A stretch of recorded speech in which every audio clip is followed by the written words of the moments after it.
Order as the board secretary. This meeting is being held in compliance with the Open Public Meetings Act and is open to the media and public. Notices were duly posted and the meeting was advertised in the Hardin County Democrat and Courier News. Formal action may be taken. Can everyone please rise for the flag salute? Allegiance to the flag of the United States of America and to the republic for which it stands, one nation, under God, indivisible, with liberty and justice for all. So welcome everyone. This meeting is a little bit different because as the board secretary, I run the organization. This is our annual reorganization meeting when members of the public were elected to their current positions. So I'll run through most of the agenda, but then I'll turn it over to the board president once they're elected. So first, election results. I'd like to congratulate Mrs. DePinto, Mrs. Napoli, and Mrs. Fiore on winning their election. Congratulations. So each of you were elected for a 3-year term, which starts today. Next, I'm going to do the oath of office for all 3 of you. So if you could all please stand and repeat after me. I state your name. I, Elizabeth Fiore, Do solemnly swear do solemnly swear that I will support the Constitution that I will support the Constitution of the United States of the United States and the Constitution and the Constitution of the State of New Jersey, of the State of New Jersey, and that I will bear true faith and that I will bear true faith and allegiance and allegiance to the same to the same and to the governments and to the governments established in the United States established in the United States and this state and this state under the authority of the people. under the authority of the people. I state your name. I, Elizabeth Fiore, Do solemnly swear do solemnly swear that I possess the qualifications that I possess the qualifications prescribed by law prescribed by law for the office for the office of member of member of a Board of Education, of a Board of Education, and that I am not disqualified and that I am not disqualified pursuant to statute, pursuant to statute, nor disqualified nor disqualified due to conviction of a crime due to conviction of a crime or offense or offense listed in statute, listed in statute, and that I will faithfully, and that I will faithfully, impartially, impartially, and justly perform and justly perform all the duties all the duties of that office of that office according to the best of my ability. according to the best of my ability. Congratulations.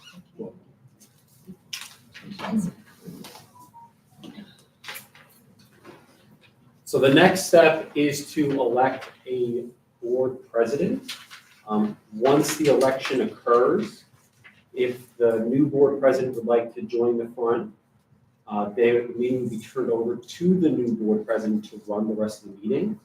The new board president would go through the exact same procedures that I'm going to go through to elect the vice president. So you do not need a second for nomination for president. Does anyone have a nomination? Does anyone have? Oh, roll call. Sorry, my apologies. Can I get a roll call? Dr. Cerciello. Here. Mrs. DePinto. Mrs. Fiore. Here. Mrs. Menzer. Here. Mrs. Napoli. Here. Mr. Peach. Here. Mrs. Bogorski. Here. Mrs. Ryan. Here. Mrs. Wolf. Here. I'd like to, again, open nominations for board president. Does anyone have a nomination? I'd like to nominate Dr. Cerciello.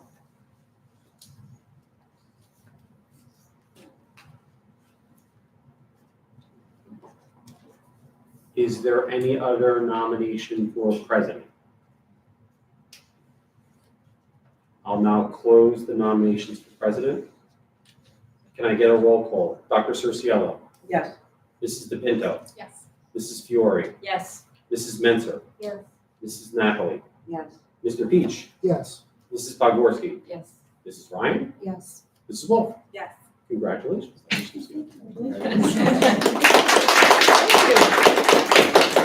completely up to you if you want to sit in the front or you can take the meeting from there.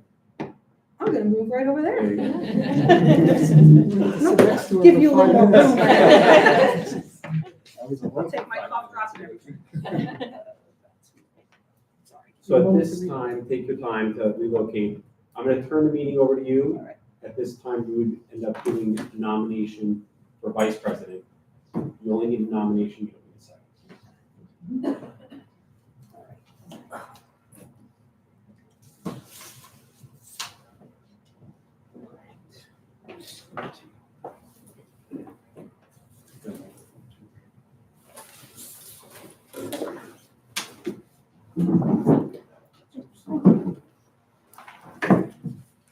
Thank you, everyone, for your vote of confidence. At this time, we'd like to have a nomination for a vice president. Any nominations? Yes, I would like to nominate Mrs. Wolf.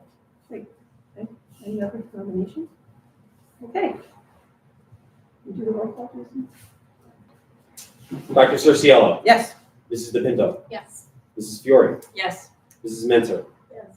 Mrs. Snapple, Yes. Mr. Peach, Yes. Mrs. Bogorski, Yes. Mrs. Ryan, Yes. Mrs. Wolf. Yes. Congratulations.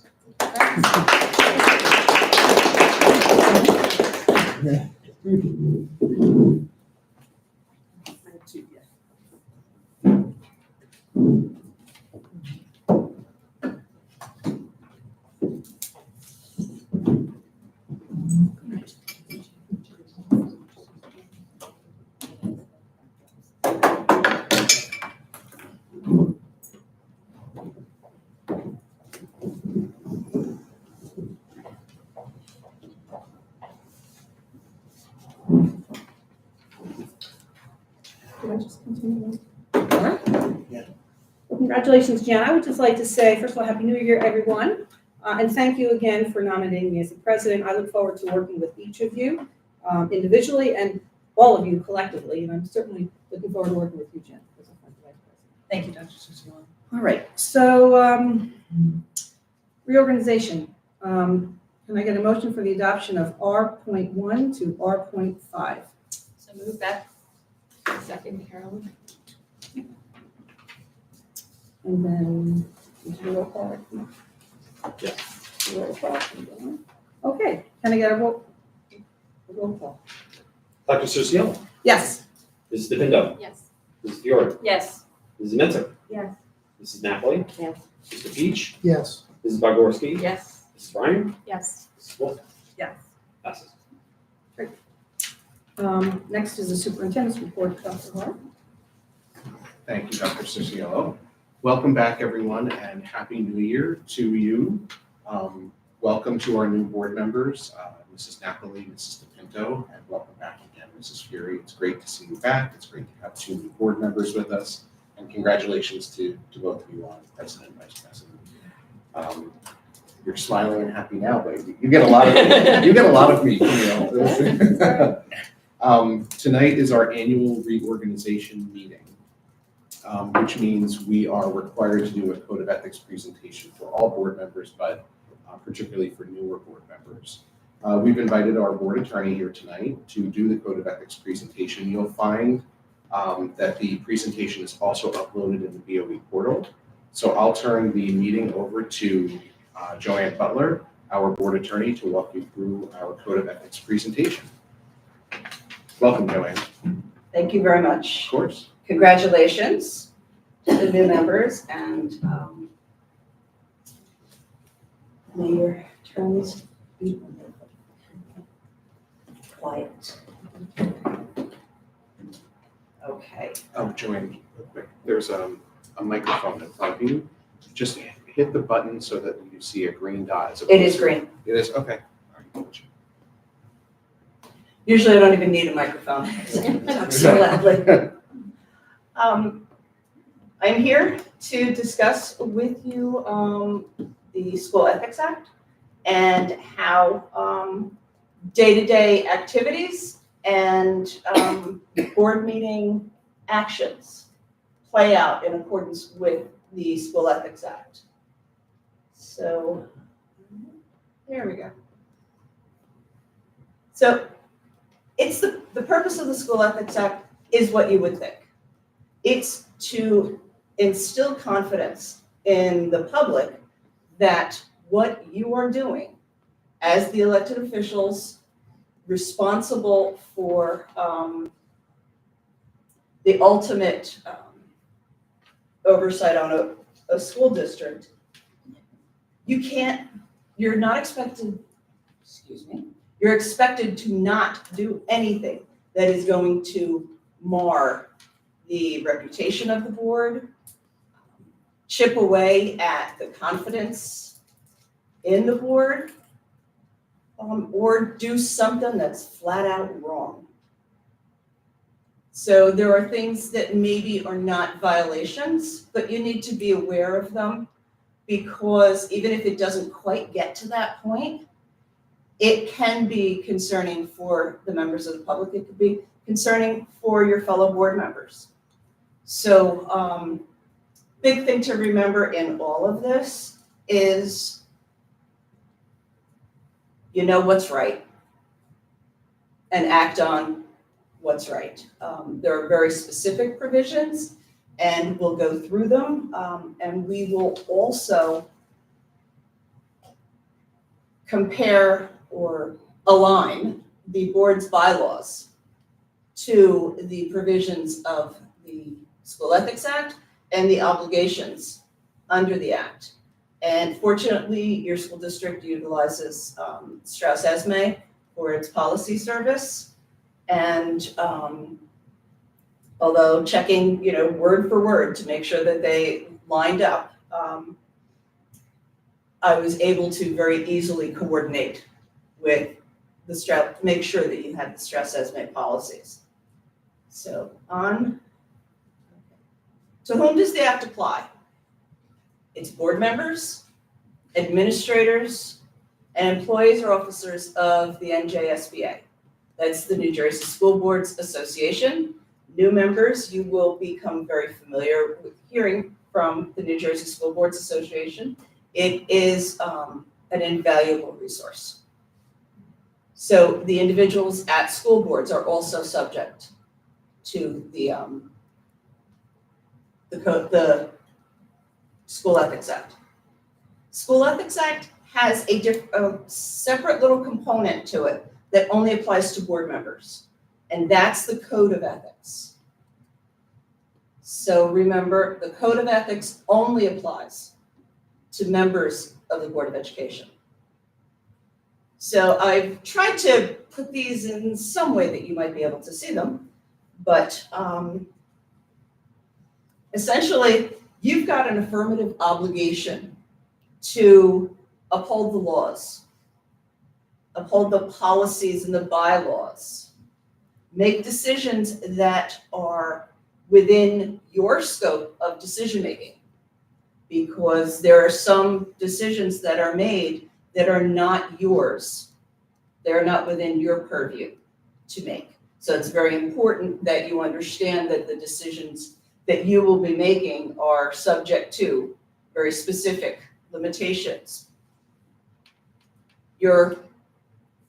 The overall standard by which all board members should consider what their responsibilities are is policy making, planning, and appraisal. And a lot of those things that get to you on policy making, planning, and appraisal are going to come from the superintendent. Superintendent is the one person, the one employee that you specifically supervise. You do not supervise all of the other employees of the school district. Those then fall under the supervision of your chief school administrator. And when you appoint staff members, you are appointing them based on the recommendation that you get from the superintendent.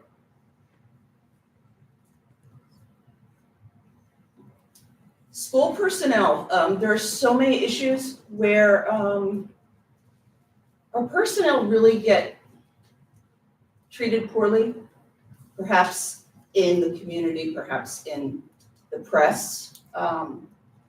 It is not your responsibility or your role to engage in debate about these things, but your obligation is to support and protect school personnel in the performance of their duties. We'll talk about a specific case later on where, it was very specific that a board member cannot get into the weeds when it comes to personnel matters, cannot discuss personnel matters with a member of the public who comes in and says, I've got a problem with so-and-so. One thing you want to always remember when somebody comes to you with a problem, there's a chain of command. I don't know if you do it. I am a big fan of posting the chain of command everywhere. All over the district's website, even at the beginning of a board meeting. Putting it up on the screen so that people can see that maybe they were going to bring an issue to you that really doesn't belong coming to you at this point. It needs to go through the appropriate chain of command within the administration. And the last one is work as a board and not as an individual. As an individual, you have no authority. As a board, you have no authority unless you're here and you're working. This is when your authority kicks in.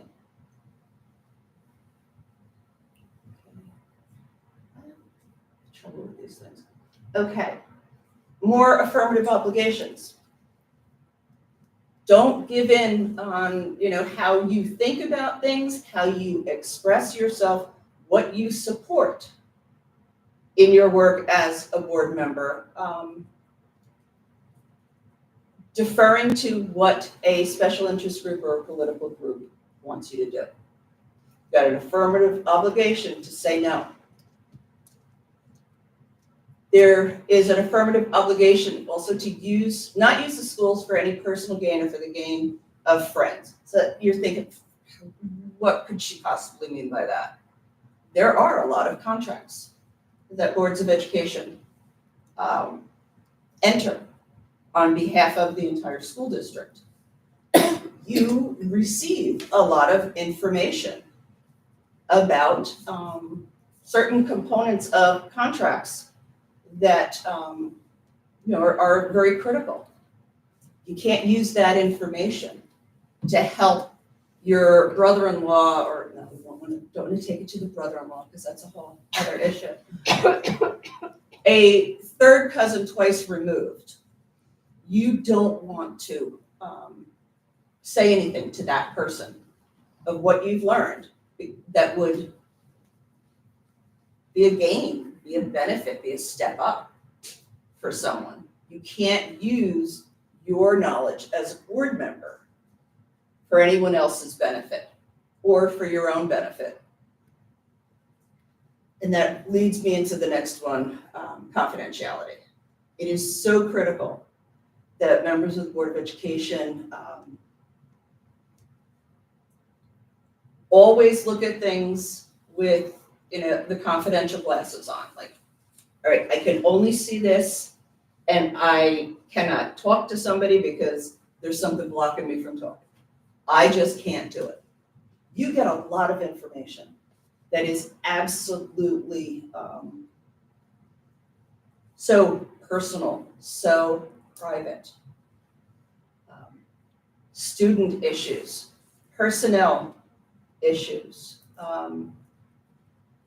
You have an obligation to maintain confidentiality, and that obligation continues after you're no longer seated on the board, because you have learned things in your service as a Board of Education member.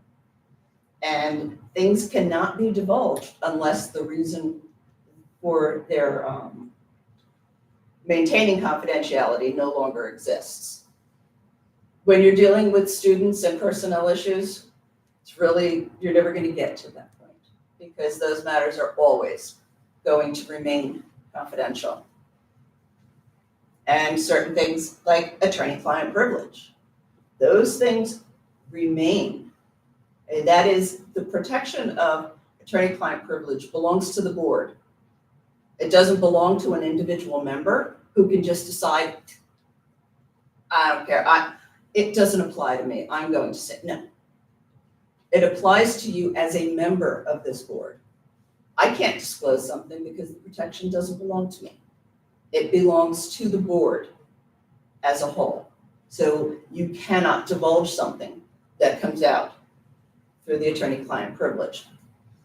When I went on the board's website, I was thrilled to see this on the website. It takes 3 slides, and I purposely put every bit of it up here.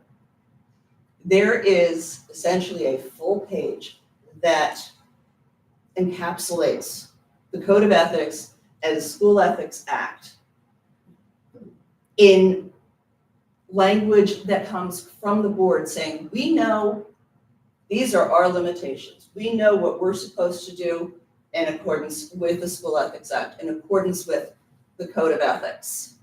And we are bound by it, and we are glad to be bound by it. This is not something I typically see. And I've been representing school districts for over 35 years. I know, I don't look that old. This is phenomenal. I was very, very impressed when I saw this. I am not going to go through this, but I wanted everyone to see, you've got so much information in there that says we work as a board. We work together. We have our obligations to the students, we have our obligations to the community, but we know that we can never, pit one against the other for somebody's benefit. So thank you very much for having this on your website. Okay, as I was saying before about Strauss-Esme, you utilize Strauss-Esme for your policies and your bylaws. For the new board members, the returning board member is going to know this, but the new board members, boards of education have policies. There's a big policy book if it's ever printed out. Fortunately now, most of the time, it's digital, which makes it a lot easier. But there are sections that range from the board's bylaws, basically how it governs itself and how it acts, through to support staff members, administration, teaching staff members, student issues. There are actually 10 categories, starting with the zeros, and they go by the thousands. And the bylaws are all in the 0-1 level. First part of the policy book that you will look at will be the bylaws. And if you look at the bylaws, they very closely match or track what the Code of Ethics requires of you, including that, you shall make, amend, and appeal rules that are not inconsistent with law, with policy, with requirements of the State Board of Education. You have that obligation. That is your authority to do what you are supposed to do as a board. You have executive authority. So what does that mean? Well, your executive power, biggest decision you make is your appointment of the superintendent. The superintendent is responsible to run your school district. And you, as the members of the Board of Education, the board collectively, supervise and evaluate one person, and that is the superintendent, and you evaluate every year. Now, the superintendent has what's called an ex officio seat on the board. That he's an ex officio member. Basically, Here, he participates in meetings, but the superintendent does not have his own vote. The votes are of the members of the board. This is the authority that says you only have the authority of the board when you're acting with the board. You don't have any individual type authority. You can't exercise any administrative actions. What would that be? That's going into a school and directing, the principal secretary to do something. No, that's not within your role. That is beyond the authority of the Board of Education member individually. The board as a whole, as a group, is not able to administer the school district. You put your confidence in a superintendent, and the superintendent does that for you and then communicates with you frequently on what is going on. It's important for even the public to realize that when the superintendent does a report at a board meeting, that's not the only time the superintendent is reaching out to you, to the board members. The superintendent is keeping the board members aware of things that are going on that the board members should know about, so that, even if you can't say anything about it, it's very difficult when a board member is approached by somebody in the public and has the deer in headlights look if they say something that happened 2 weeks ago and you don't know about it. So it's simply that the superintendent is letting you know that this is where you are, where the district is on something. The last line on that one is you visit a school and you have same exact rights, you have the same exact responsibilities as any member of the public, unless you're going in as a group of board members to look at something. And that is those instances are very few and far between. Okay, release of information, you can't. Plain and simple. You cannot release information. Somebody asks you a question. I'm sorry, I don't speak on behalf of the board. We have one person who speaks on behalf of the board. That is typically the board president, pursuant to an authorization that is given to the board president by the board. An individual member, if there is an incident that happens and somebody comes up to you, member of the press, and says, I want to, what are you saying about this? I'm sorry. I'm aware of it, but I cannot speak about it. This is something that, I am not authorized as a member of the Board of Education to speak about this. This is to be handled by the board president, the superintendent, if you have anybody who's responsible for public relations, and that person is identified as the person who does the speaking for the board. So very important, you don't speak. And it sounds pretty harsh, like you don't speak, but it is for the protection of the board. It's a protection of the members too, but it's for the protection of the board, because if somebody does something that undermines something that the board has done, that is going to put what the board did in question. And if confidentiality is breached and the board makes a decision about something, and then it's found out that confidentiality was breached, that's a problem. There are actions that the board takes that can be voided. If there are different types of breaches, there are actions that can be voidable. They're not automatically voided. So it's very important. You don't want to do anything, and really it kind of goes to the whole level of the School Ethics Act and the Code of Ethics. It's not just on the release of information. You don't want to do something that is going to unravel something the board has done 2 months earlier, such that you've got to now go back and re-vote on something. Or you have to undo something because there was a violation. You always want to be very careful because you're holding the district in your hands. And you cannot release confidential information, you cannot be talking about things for which you have no authority as an individual member. Preparation of the meeting agenda. A lot of times I get these questions, how does that come to be? Typically, it's the superintendent and the business administrator / board secretary who create the agenda based on whatever reporting obligations are coming up at that time, other important issues that are moving forward, if there needs to be any presentations. Certainly in budget time, we all know that the agenda is the budget, and the budget.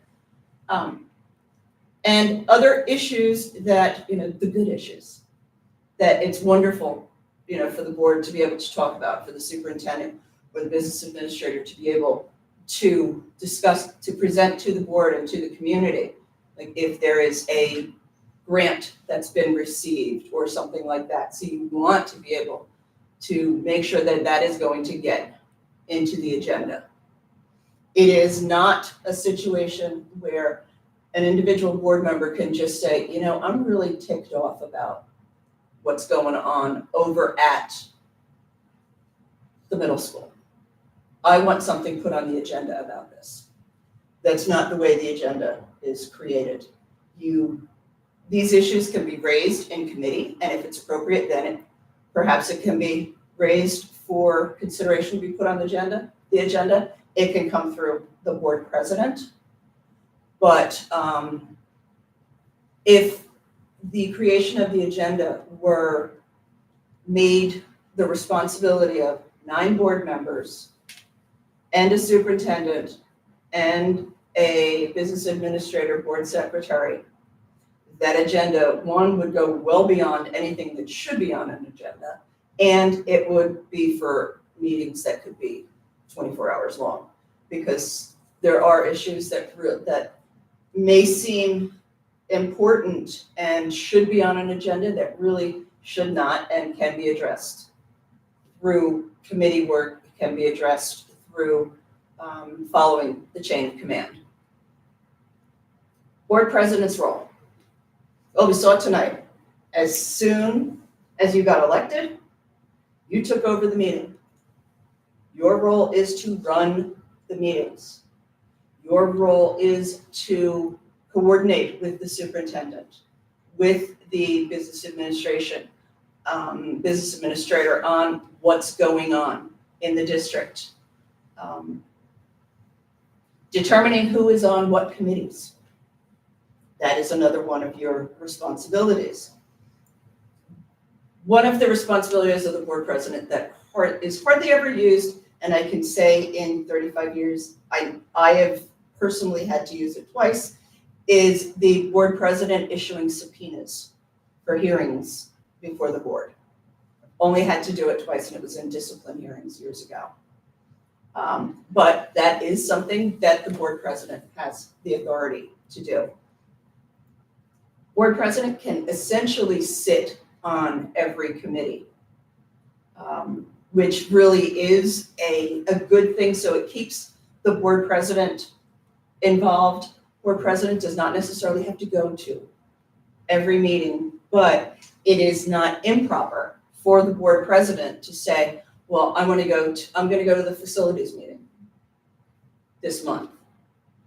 And it's to assist in the preparation of the agenda. Like I said, something that is going to come from other than the superintendent and the business administrator can come from the board president. And just so you know, the vice president steps into the role of the president if the president is unable. Communicating with members of the public during meetings. There is a provision for what is commonly called public speaks during board meetings. And there are restrictions that can be placed on that by the Board of Education and by the board president. If it's a situation where people have become disruptive, where they're essentially frustrating the board's work, the board can't do anything, then the board president does have the authority to say, I'm sorry, I need you to leave. If someone will not give up the microphone, and I have had this situation, the board president would repeatedly say, I'm sorry, your time is up, your time is up, your time is up. Cut the mic. You have the ability to cut the microphone of the person. I was at a meeting once where the board president directed the IT person to cut the person's microphone, and then the board voted to take a break, and the person kept speaking. No microphone, no meeting going on, and the person kept speaking. When there is public speaks, the issues that come before the board, typically the first section of public speaks is agenda items. So it gives the board opportunity to come to you, make their opinions known on something that's on the agenda. And then when that time exists, people are allowed to speak. Sometimes that commentary can be very difficult for board members to hear. There can be personal attacks. There can be insults. I prefer at the beginning of public speaks, and I believe you do this, to have, say, you've got the right to speak, but you have to realize that whoever you're talking about also has rights against you. Someone can come after a speaker for defamation or something like that based on something they say during public speaks. During public speaks, it's a little bit different for you guys because you're public figures, but there are many times where we have situations where, parents or students or just members of this or neighboring communities come in to complain about something or complain about someone. And it's important to remember we can't make them not speak, but we can certainly remind them that there are consequences for what they do. During public speaks, the communication from the speaker, from this podium right here, should be directed to the board president and only the board president. If the board president allows it to be directed to somewhere else, that's fine. But everything has to go to the board president. It is not me speaking to individual board members. It's not me speaking to members of the public. It is to the board president. And does the board have to respond to public speaks? No. Many times boards do. Even if they don't reply on the full, every issue that was raised during public speaks, it may be, you reply on certain items, or in conjunction with the superintendent, there is a response on certain items. And then it may be, as to the other issues that we haven't given a response, we've heard you, you saw us taking notes, someone will get back to you. But you do not have to respond or engage in dialogue during public speaks. And that can be very frustrating to members of the public. Okay, again, board member authority. Just like members of the public have a right to express themselves, so do board members in their private lives. It is only problematic when a board member may express themselves publicly in a way that it gives the impression, or could give the impression, that the board member is speaking on behalf of the board. Or even that the board member is expressing the opinions of the board. I am very old school on this and really am not a fan of much communication. And certainly publication of opinions that go to the local paper or the local website, only because there are too many, potential for problems from it. If you're going to do it, if you feel that you absolutely want to discuss something, you want to put something out there, it is very important, and you'll see the really big letters at the bottom, the disclaimer. You need to be shouting it from the rooftops. This is my opinion and my opinion alone. This does not represent the opinion of the Board of Education. I am not authorized to speak on behalf of the Board of Education. This is me, just little old me. So you have to remember to say that.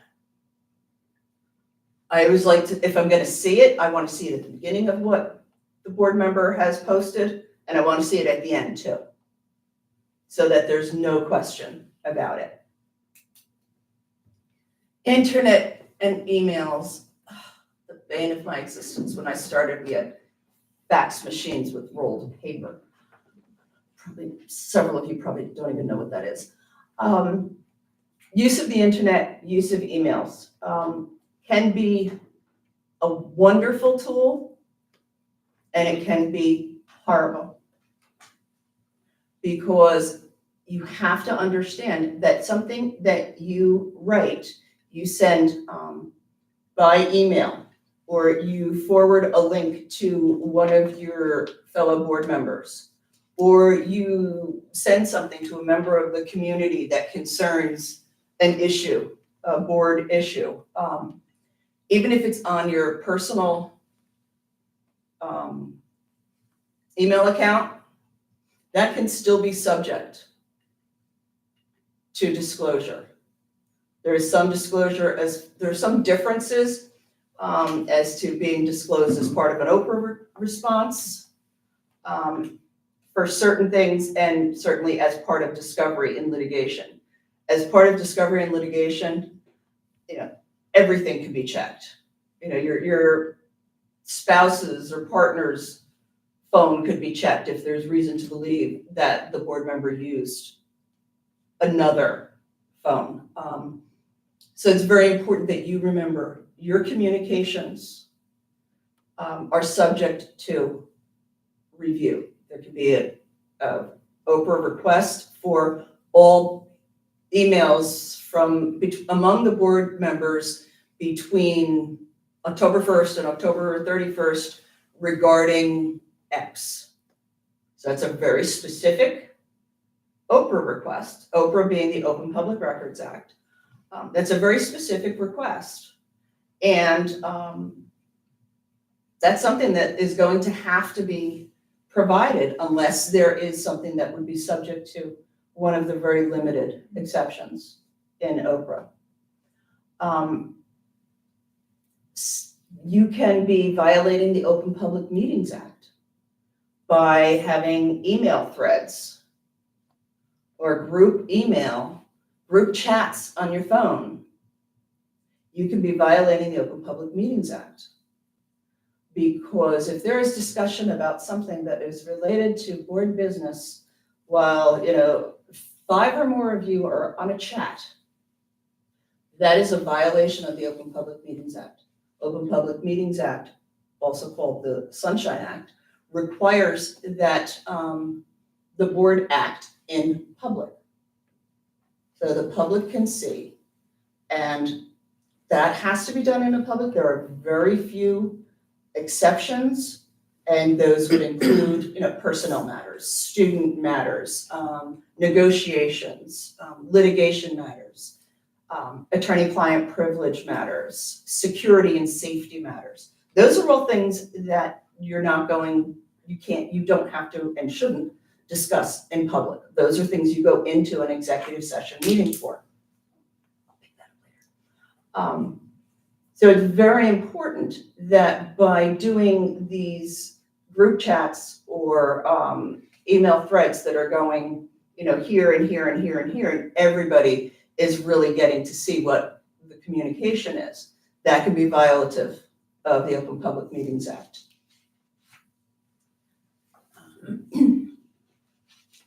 Okay, I saw that you did not have in your bylaws what is generally considered, let me go back to the number, bylaw 0169.02. And that is it's like a sub bylaw of 169 that talks about use of social networks. So you may want to consider adopting a bylaw that addresses use of social networks. Again, social network is one of those things that could be absolutely wonderful and a nightmare. So again, very important that you are very conscious of who you are allowing to be part of your friends on Facebook. Be very cautious about things. Be careful about what you say on your own page. Be careful about what you post on somebody else's page. So you do not want to do anything, again, that would harm the school district, undermine something that the school district is doing, undermine something that the board is doing, or cause in any way something to have to be overturned that the board did.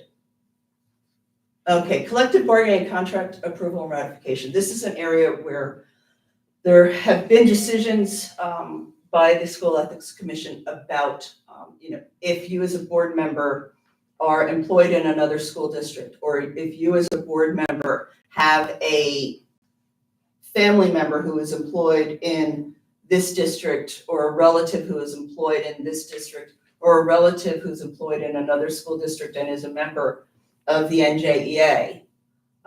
There are a lot of things that will be reviewed as far as whether you as a board member have a conflict that would prevent you from being involved in negotiations, discussions, and maybe the only time you're involved is after the memorandum of agreement is signed, and then you can come in and vote on the ultimate approval of the contract. And also there are limitations on whether individuals can be part of the evaluation of the superintendent, depending on these familial or personal positions within school, this district or other districts. So there was a bylaw 176, and there is a decision, and I can't remember exactly what it is. I want to say it's AO 622, but I don't know if that's the case, so please don't write it down. I will let the superintendent know. The bylaw is based on this decision, this advisory opinion that was rendered several years ago, and kind of set out where we were, like what the different types of relationships would mean insofar as what actions a board member could take. So we had that worked for a really long time. And then that was not completely uprooted, but it was expanded and clarified by this. That is a description of pretty much every possibility for relatives and, in-laws, cousins, and what would make these individuals create a conflict for the board member. When it's printed out on paper, obviously it's a lot easier to see, but it is kind of nice to do like the shock value of that. And this is something that actually appears twice in the materials because it is something that's very important, and it appears with the decision, the AO 623. Okay, so definitely forget what I said before about AO 622. All right, so we've got some true or false questions here. So if you, I don't want to read them, but if you could take a look at these.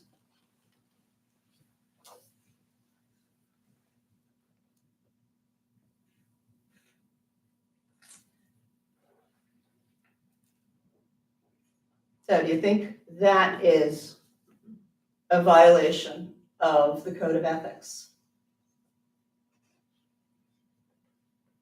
Anyone? Okay, I'll tell you. No, that's false. It was actually determined that that was not a violation of the code of ethics. Several of these cases that, these scenarios, they're based on real cases. Many of the cases came down to dismissals based on, the complaints didn't have sufficient facts in them that would show that there was a violation of the code of ethics. And in those type of motions, the facts are presumed to be true. However it shows up in that complaint, it's presumed to be true. And even then, if it cannot possibly, establish that the code of ethics was violated, then it's going to be dismissed. So on this one, it was determined that even though it was really, really inappropriate, excuse me, it was not a violation of the code of ethics. So the next one.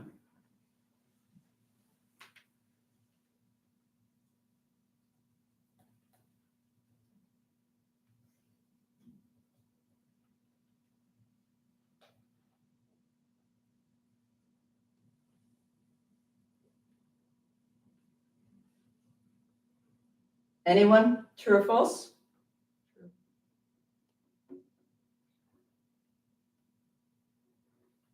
False. Again, this was a motion to dismiss.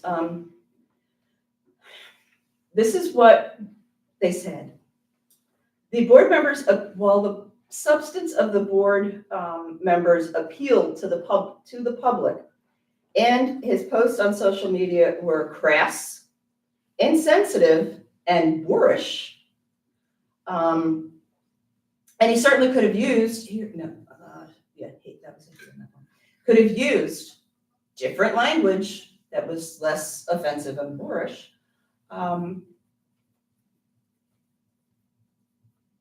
There was nothing that was deemed to have violated the act.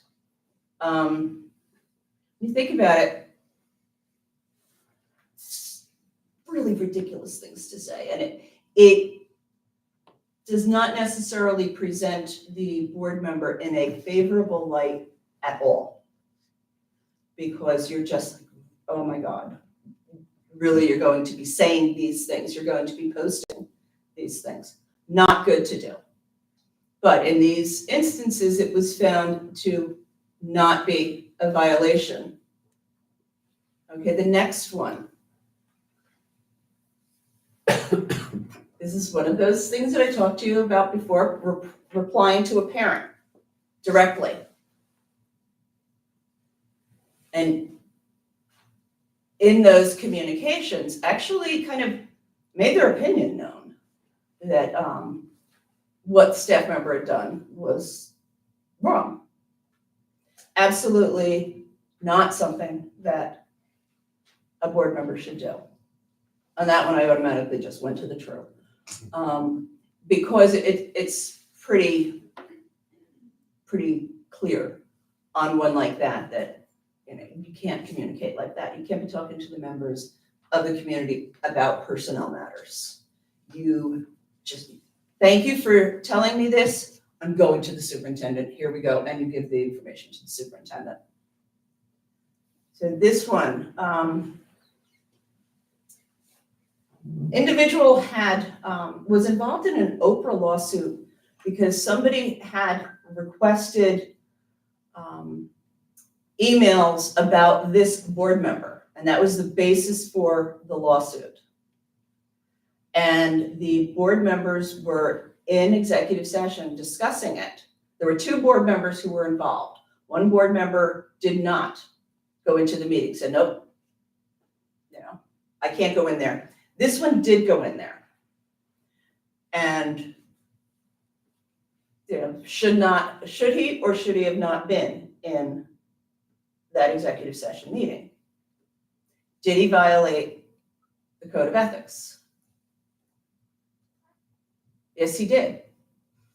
This was something that was personal to him, and there were discussions for which he should not have been a participant, because his actions had really put the board in a very difficult position.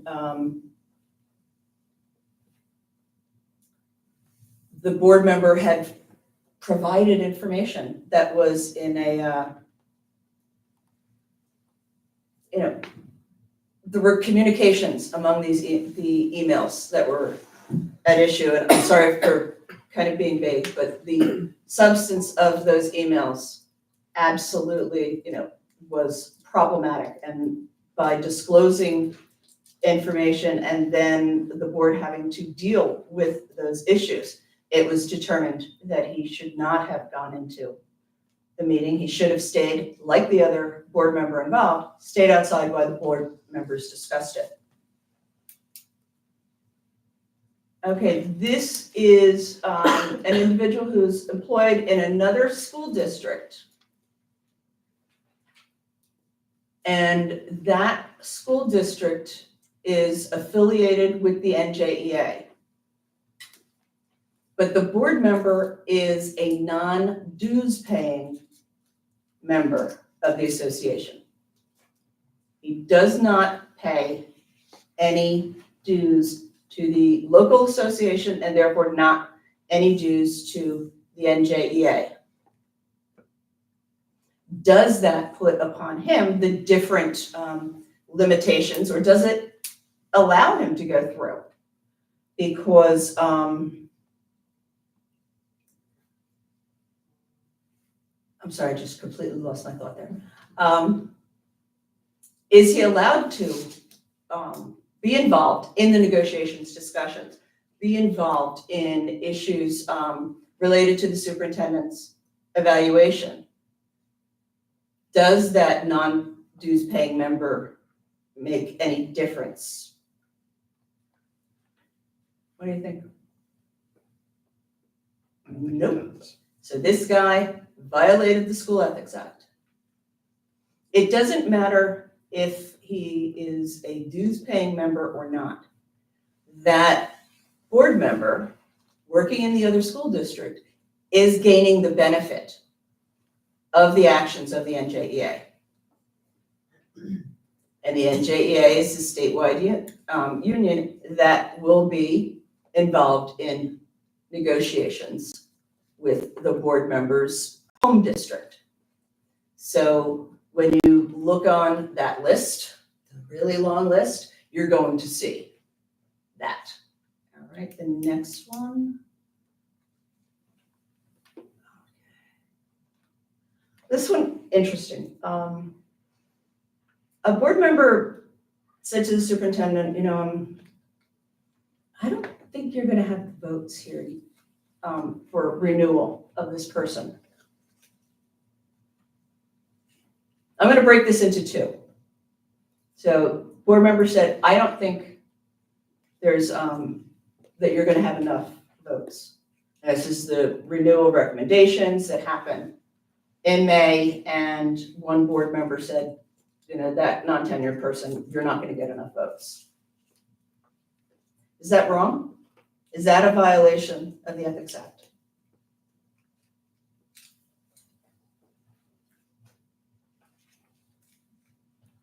Nope, it wasn't.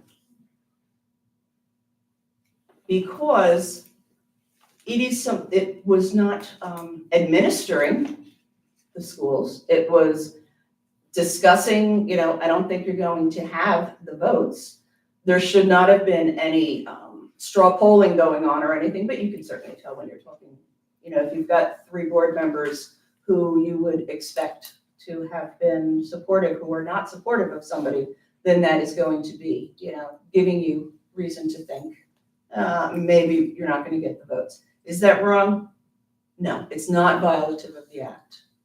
The second part of it was still found, the advising the superintendent to not put the person forth for renewal. That was found to be not a violation either, and I have a problem with that one. Because that's kind of like administering. To me, that feels like administering. But the School Ethics Commission said, no. This is a situation where saying that to the superintendent, I advise that you remove this person from the agenda, was not deemed to be a violation. Okay, this is one that happens a lot. Can a board member act or participate on the PTA? Can the person be an executive officer in the PTA? Is it a violation to do that?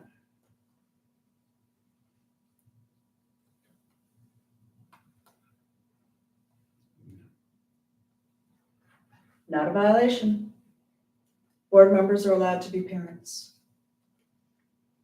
If a board member is assuming a very involved role and really is put in a position that the board member / parent is dealing with students, interacting with staff, like in a supervisory way almost. Like you're responsible for running a project and there are 6 teachers who report to you on getting this project done. That's going to be a problem. But being an executive officer of the PTA in and of itself is not sufficient to say that there's a violation. You've just got to be very careful. There are a lot of volunteering opportunities that exist for all parents. And board members should be able to have that parent experience as well. You just have to make sure that you're not doing it in such a way that it can be perceived as you getting too involved and using your position as a board member to act in the second entity.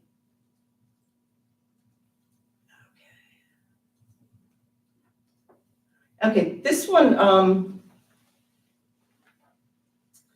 board president at a board meeting really kind of came down hard on one member of the community. The member of the community had been outside threatening people as they were going in and out of the building.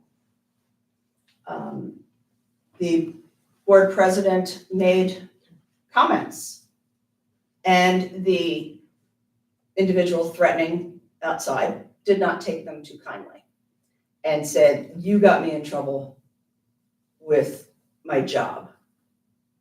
You saying these things can really impact me."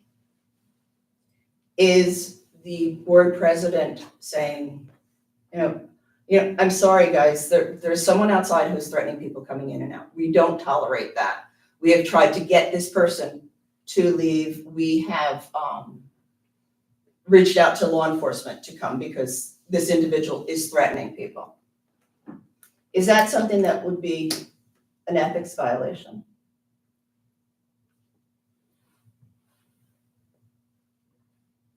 It would not be an ethics violation. The board president has the ability to control a meeting. And if there is something going on outside, whether it's in the hall, at the entrance to the building, or in the room, if it is something that is impacting the board's ability to act, and if you have people who planned on, speaking to the board, but were threatened outside and turned around and got back in their cars, that's inappropriate.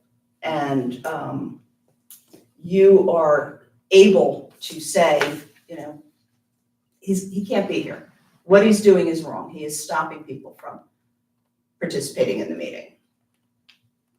Okay, I don't know on time, I think I might be up. Okay, what I've done here, so just give me 2 minutes on this. I've gone through and taken a bunch of the most recent advisory opinions and the most recent school ethics decisions that have been rendered. The first group is the advisory opinion. Advisory opinion is something when an issue exists and there is a request by the board, by a member of the board, by the administration to get a ruling, or not a ruling, to get a advisory on whether something would be appropriate or not. Would this be a violation or not?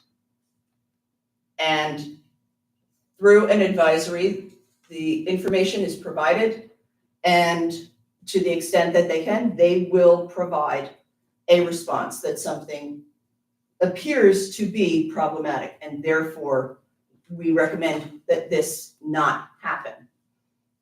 It's very, that there are a lot of them. There are more than there used to be. But it is a way to, find out before something happens that can cause a problem. This case is related to a sister-in-law. This is a mother-in-law. There are mother-in-law cases, there are sister-in-law cases talking about, what the relationship is.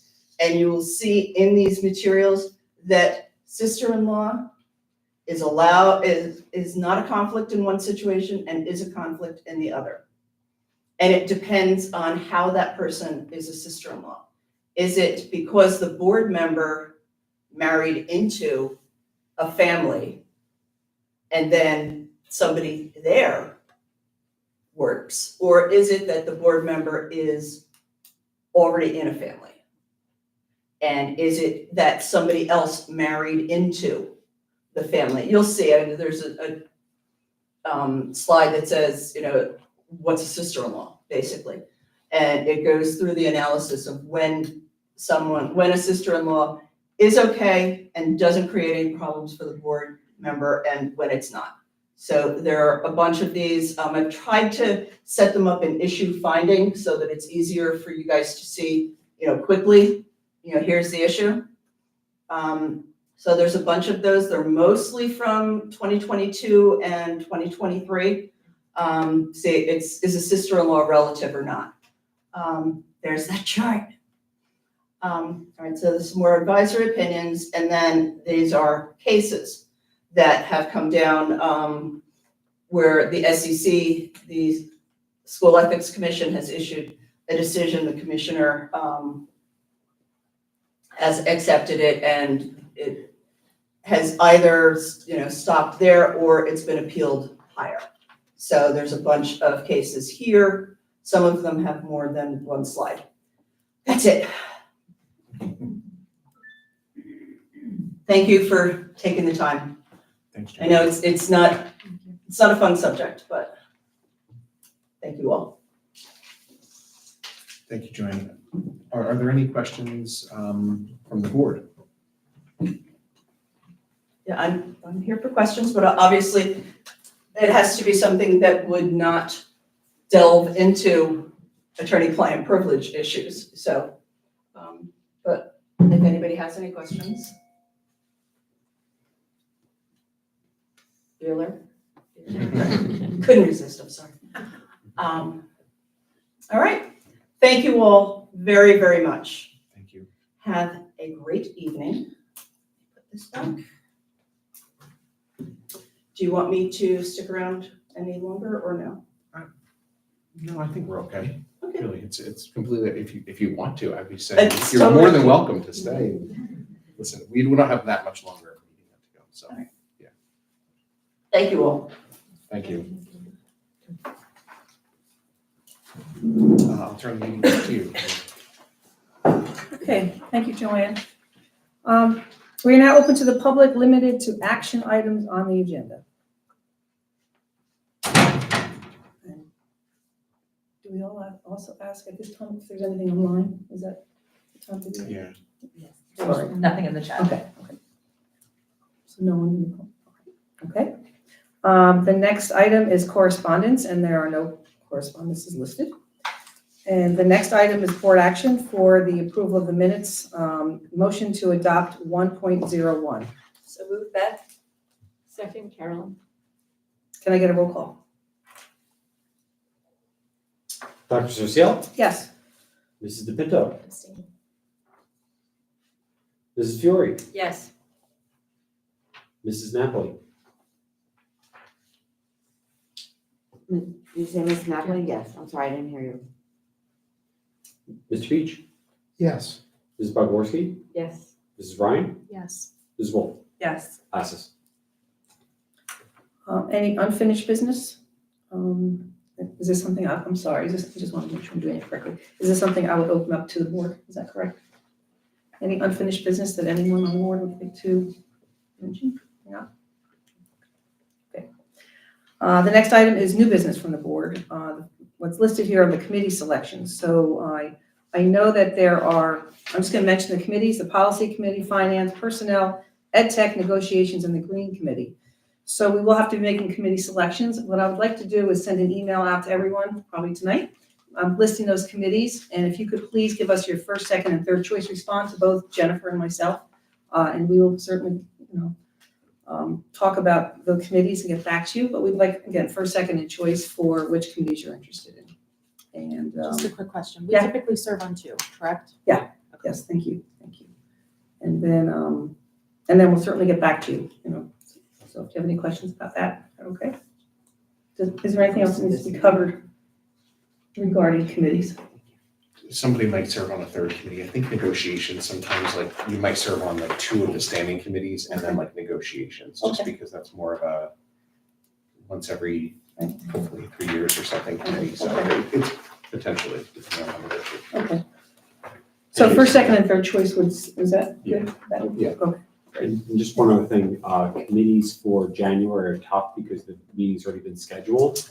So if for some reason you cannot attend that first meeting, we set the meeting for the next, with everyone, so you'll certainly be able to attend the next meeting.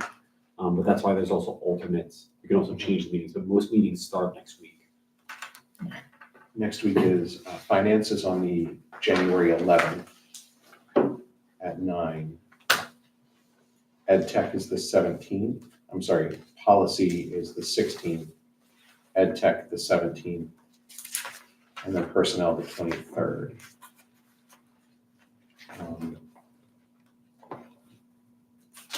Yeah. Do we have negotiations Thursday? No. Okay. It was tentatively scheduled for Thursday. I was on that. Yeah. Yeah. It's not- There's it's not- nothing scheduled for negotiations in the near future. Okay. Okay, so any questions about the committee selection at all? All right, if you do, please feel free to email me and I'll get back to you, and Jennifer as well. Dr. Yes. Cecile, I was just a comment or a question. Yeah, You mentioned all the committees. Would you like the members of the board to also include what delegations they might be Oh. interested in? Sure, yes, that's also will be listed as well, right? Yeah, thank you. Yeah, we will include that in the email, and if you're interested in being on one of the delegations as well, you can certainly list that also. And also when it comes to times of the committee meetings, like should we know whether like mornings or, because I know some committee meetings took place at 4:00 and that's difficult for me. Right, that's a good point. So should that be, is that negotiable? I'm not sure how that would work. Thank you for bringing that up. I can give the current times of when committee meetings meet, so it might, you could see if one type of committee works better for your schedule than the other, but certainly if we have a majority of a committee, or the majority of the board for that matter, that, may need a 4:00 meeting as opposed to an 8:30 meeting, but I can let you know that finance generally starts at 9. All committee meetings are virtual, by the way, so when it comes to committee meetings for new board members, you could commute to work, get to work, drop your kids off to school, and then log into the meeting once you get to work, however you'd like to take the meeting, it's fine, or, take it at home before you go to work. So finance is 9 a.m.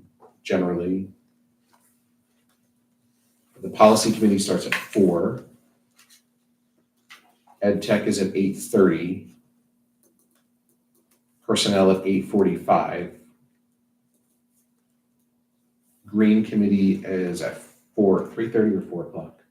3:30, 4 o'clock in the afternoon. So the afternoon meetings are policy and green. Morning meetings are finance, ed tech, and personnel. Negotiations, if you have an interest in negotiations, they're generally evening, like 4 to 5 o'clock start times. And usually go, for several hours during the evening. So if you have interest in that as well. Excuse me. Thank you, Dr. Carr. I'll include that in the email as well, so we have that information. And you fill that out, thank you. Of course. Is there anything else about the committees that we need to talk about before we move on? No, we're good. Are there any questions from any of the other new board members about committees or committee selection that we can help answer? Okay. Great, thank you. We're now open to the public for anything on or off the agenda.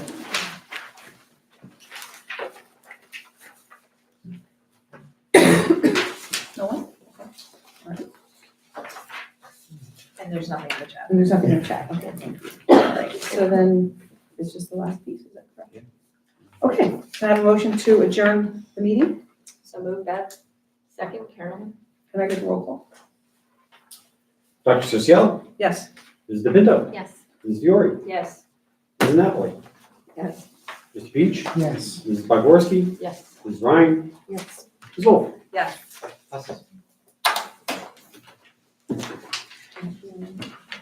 You're good, yeah, that's it. We just- All right, thank you, everyone. Oh, Now, Jason, do you we need to sign this, is right, since If they you can participated. sign your oath, we can have it notarized.